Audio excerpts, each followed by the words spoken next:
भगवान श्री कृष्ण की बाल लीलाओं की चर्चा हो और राधा का नाम न आए, ऐसा हो ही नहीं सकता।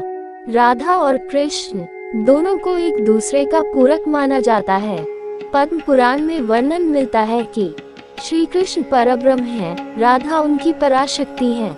कृष्ण और राधा एक ही हैं। उनका संबंध इतना अटूट था, दोनों का प्राकट्य भी एक ही तिथि यानी अष्टमी को हुआ था। हालांकि राधा व कृष्ण की आयु में 11 महीने का अंतर था। ऐसे खुले थे राधा रानी के नेत्र। पौराणिक मान्यता के अनुसार भाद्रपद की कृष्ण पक्ष की अष्टमी को श्री कृष्ण का जन्म हुआ था। वहीं इसी महीने की शुक्ल पक्ष की अष्टमी तिथि पर कान्हा की शक्ति स्वरूपा राधा जी का प्राकट्य हुआ।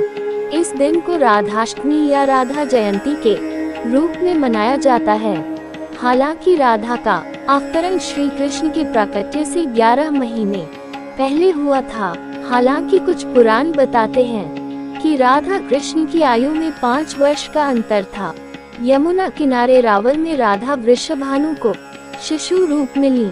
उसके 11 महीने बाद रावल से लगभग 3 किलोमीटर दूर मथुरा में कंस के कारागार में श्री कृष्ण ने अवतार लिया।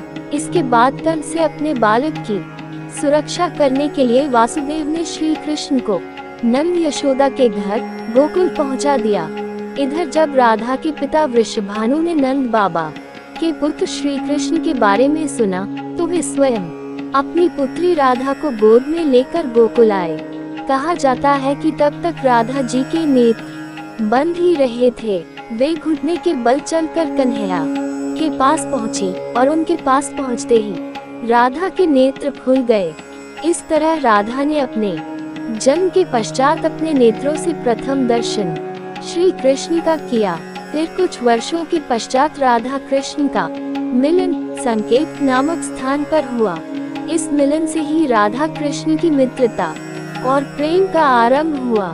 तो ये थी श्री राधिका के भगवान श्री कृष्ण के प्रथम दर्शन से जुड़ी रोचक जानकारी। ऐसी ही पौराणिक कथाओं व अन्य धार्मिक जानकारियों के लिए हमारे चैनल देव दर्शन को सब्सक्राइब जरूर करें।